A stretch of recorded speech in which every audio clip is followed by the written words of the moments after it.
Hey, this is the Fight Nerd, and today I am honored to be talking with the mastermind behind the start of the Ultimate Fighting Championship, Mr. Art Davie, who has just released a book with the help from Sean Wheelock called Is This Legal? The Inside Story of the First UFC. Mr. Davie, how are you today? Well, it's a pleasure to be here, and I'm doing very well today. Thank you. All right, great. Now, I've got a few hundred questions for you, but I know we're not going to get through all of those in one day, maybe not even a week. But my first question is, what took so long to put this book out? Because I'm a history buff of mixed martial arts, and I've been waiting for you to come out with a book like this for ages. So what finally gave you the impetus to do this?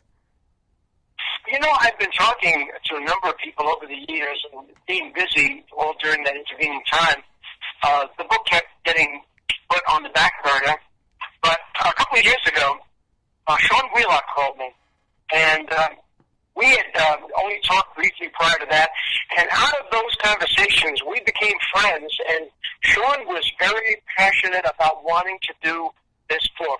He felt that as one of the insiders in MMA, somebody who's been involved in the business, he knew the story, but he felt that there was a larger audience that did not. And he and I both discussed the fact, Matthew, that it was the time to tell the story, because a lot of people who didn't know it, really should be aware of how it all came about. I actually had the idea for it 25 years ago. It took me 4 years to accomplish it, trying to recruit partners and allies. And the second reason is that today's modern MMA fan can benefit by knowing the history of the earliest stages of the sport, because a lot of what we laid down as tracks back in those days, in the old school days, is still part of what MMA is about today. And Sean was very clear about insisting to me that the most important MMA event in history was the first UFC, because if it had never taken place, or if we had failed, there'd probably be no MMA today.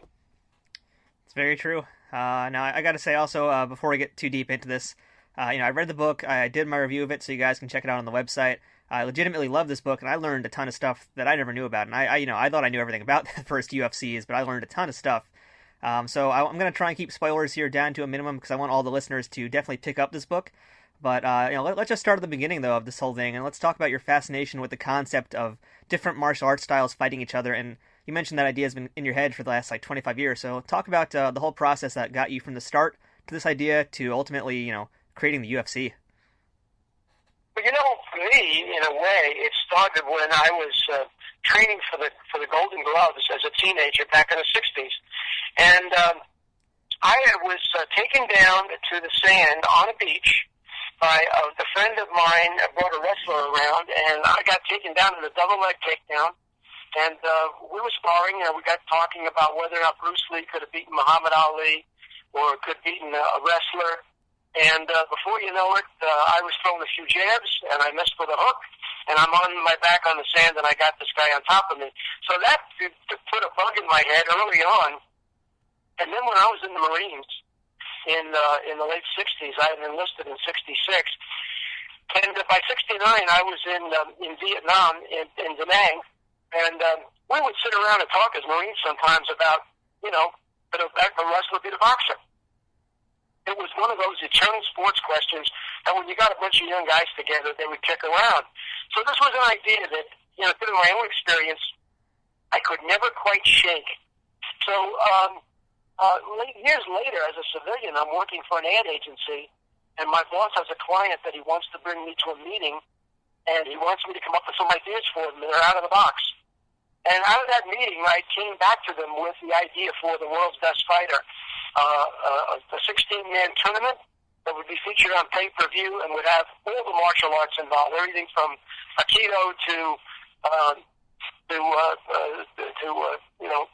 Taekwondo and Penjak Salat, etc. And the client looked at the idea among a number of things that I developed and we presented, and just passed on it. It was too expensive, and perhaps too dangerous.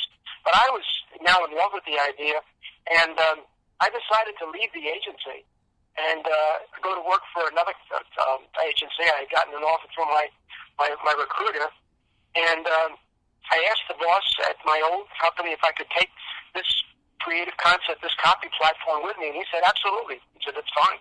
He said, we're not going to do anything with it. You know, it was just one of those ideas we shot, and nobody saluted. So the new agency that I went to work for was within walking distance of the Gracie Jiu-Jitsu Academy in Torrance, California. And I literally, at one point, after having read the article about them, which was part of my research for the presentation, I walked over there and I met Royce. I got introduced to Elio, and I left my card for Rorion. And that was how I began to interface with the Gracies. From there, it kind of moved forward. And the Gracies, of course, were a very big part of creating the first UFC, Rorion Gracie especially. And in a way, too, the book is just as much about Rorion as it is about you. And that's one of the things I found very interesting was, in fact, a lot of the relationships between the Gracies, especially Rorion and Rickson. Can you tell us, I guess, a little bit about that relationship and what ultimately led to Royce fighting in the first event instead of Rickson Gracie?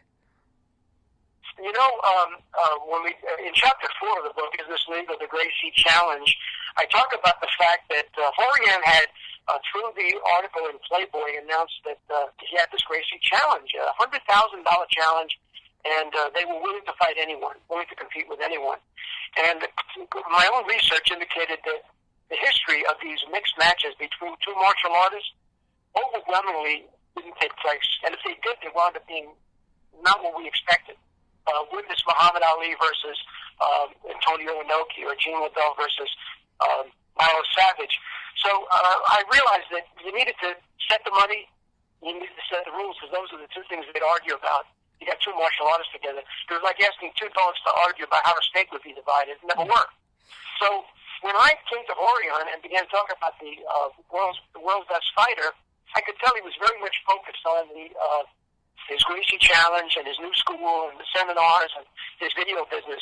So I waited my time, and finally I did a campaign for him for free, a direct mail campaign to sell his instructional videos, the basics of Gracie Jiu-Jitsu. And with that success, and he brought in a ton of money in a very short period of time, suddenly I had the credibility to work with Gracie on my idea. And I told him I didn't want to do the Gracie challenge. I said, it's too narrow. I said, it's just your brother against one guy, and that'll end up as a video, in blockbuster video. I don't want to do that. I want this to be bigger. And I see it as pay-per-view, and I see it as a tournament. So I asked Rorion, who's going to be from your family? Well, I had assumed all along, given my exposure around the Gracie Academy, Matthew, that it would be Rickson, and he was the family champion. He had done professional fights in Brazil. But at one point, finally, Rorion said to me in that summer, after we were moving forward, he said, well, it's going to be Royce. I said, what happened? He said, well, it's going to be Royce. And he didn't want to be too specific. But finally, he admitted to me that he and Rickson had been disagreeing about something. Here's what it was. Since Rorion had established a new academy, all the brothers who taught there, Rickson, Warner, and Royce, used to put all their bills in a common pot, and Rorion would pay them out at the end of the month. Things like rent and food and insurance were top of the list. And, incidentals were usually passed on. And I think one of the incidentals was a massage that Rickson's wife had gotten, a therapeutic massage for her back. And Rorion didn't want to pay it. So there was some friction about that. And then Rorion found out that Rickson was taking some of the students from the academy and teaching them privately over at his house, in his garage. When Rorion found that he did this twice, that was the explosion. And pretty much Rickson was out of the academy at that point.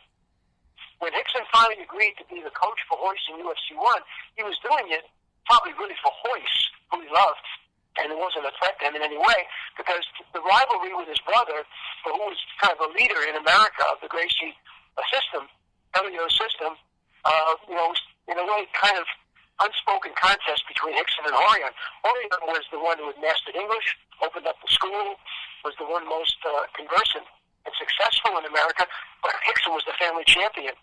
And with that dispute about those students who were stolen from the academy and taught privately, that was the end of Rickson Gracie. Rorion later told the story that, he made the decision based upon the fact that it would be more effective if Royce would compete, because he was more like his dad in size, and that would emphasize the system rather than the man. If we put Rickson in, and people might have said, well, Rickson's a tough guy. He looks like a cross between Marlon Brando and Mike Tyson. Looking a little bit past the first UFC event, we're talking a lot about Rickson here. Were there ever any negotiations in the future, or even after the Gracies left, which we can talk about later, to try and bring Rickson into the UFC? Oh, absolutely. Somewhere between, UFC 3 and 4,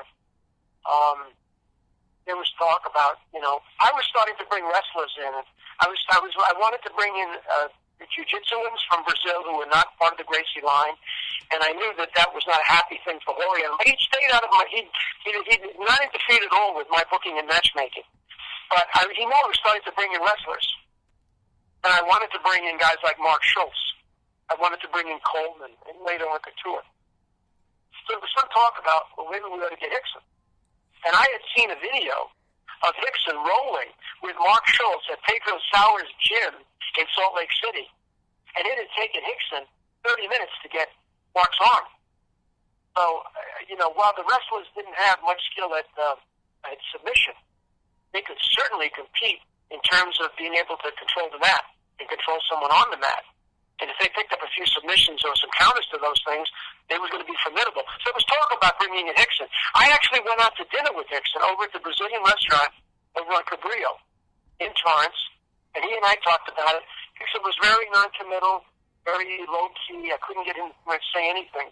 But we had a nice meal together, and it was a way for me to develop a relationship with him now that he really wasn't operating under Rorion's banner. And then Rorion announced to me, Matthew, that the old man, Elio, was coming in from Brazil for a visit. And I said, what about if we get all of us together and we sit down and see if we can't put this together? I said, what it would involve would, Royce would have to step down. Rorion said, yeah, that could be done. He said, absolutely. In fact, the meeting happened on a Saturday at the WOW office. It was Rickson, Rorion, myself, Elio, and Royce. And we sat around the big blue table that doubled as my conference table, and a conference table in my desk. And we talked about it. And quite frankly, what Rickson said was, in so many words, Mike Tyson's making $10 million. I want to make $1 million per fight, per event.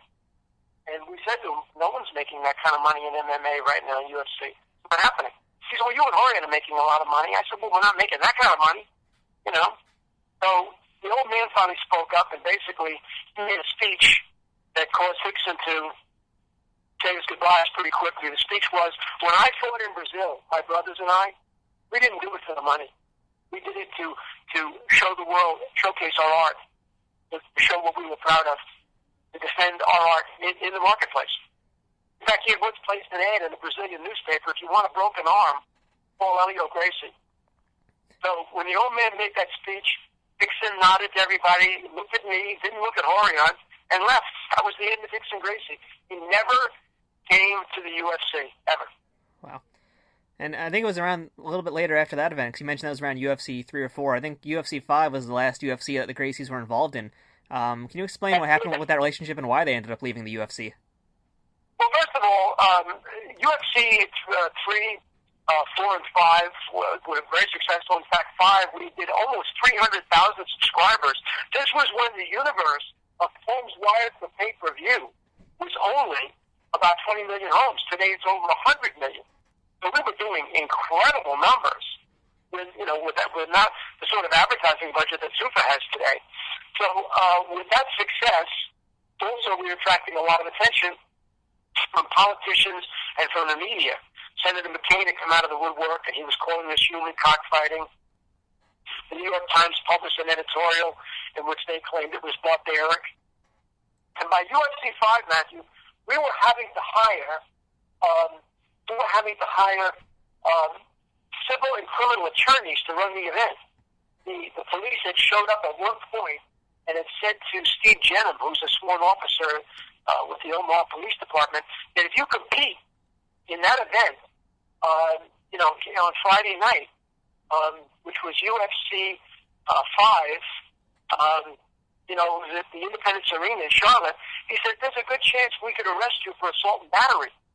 And Jenham came to me and said, if I get arrested here at this event, I lose my badge in Omaha. I can't be arrested. So with that kind of pressure, I knew that, that there was a good chance that they were going to be able to squeeze us out. I was also not particularly happy, and I talked about it in the epilogue to the book, about the relationship with Semaphore. And I knew that they wanted to buy us out if they could. So I had a meeting with Rorion after UFC 5, and I said, are you going to be putting your brother in the next event? because the super fight with Shamrock had not ended with that 5-minute overtime in a way to please the Gracies. In fact, you'll see me yelling at McCarthy to stand the fighters up, and when he does, Ken Shamrock connects with a punch to Royce's eye, and a lot of fans felt that, if anything, that was the margin of victory, even though there was no judging in that fight, and therefore the belt was not awarded. So I couldn't get a commitment from Rorion that Royce was coming back to 6. He was not committal about it. I said, Rorion, I think it's time for us to sell. I said, Meyerowitz wants to buy, and I think that this thing's going to get shut down at some point. I think we ought to get out on a high note. Rorion really didn't want to sell. For him, the event was a means to an end. He felt it was the way to showcase his family style. I felt, and there was a difference of opinion, that it was an end in itself. And he jokingly called me Vince Art McMahon, like maybe I was becoming a wrestling promoter. Art McMahon as opposed to Vince McMahon. And it was an emotional moment. I described it in the epilogue to the book. And I decided, and I was there to run the business. He was there to run his academy. The decision was made. We sold to Bob Meyerowitz. A couple of weeks later, Meyerowitz called me and booked me to be the matchmaker and booker for the show. And I stayed with the show as the Ultimate Fighting Commissioner for the next 2.5 years. And that was the end of our relationship for a while, because Rorion felt maybe that I had a deal with Bob, and that was part of what had been discussed, and it hadn't. But he felt that perhaps I had betrayed him and had negotiated a private deal to go on as a contract employee, as a consultant. And so that ended our relationship with Jiu-jitsu, his company that sold the videotapes, and it ended the appearance of the Gracies in the Ultimate Fighting Championship. As you know, it was 11 years before Royce returned, Yep. And then the UFC, the fighters, had evolved and changed quite a bit.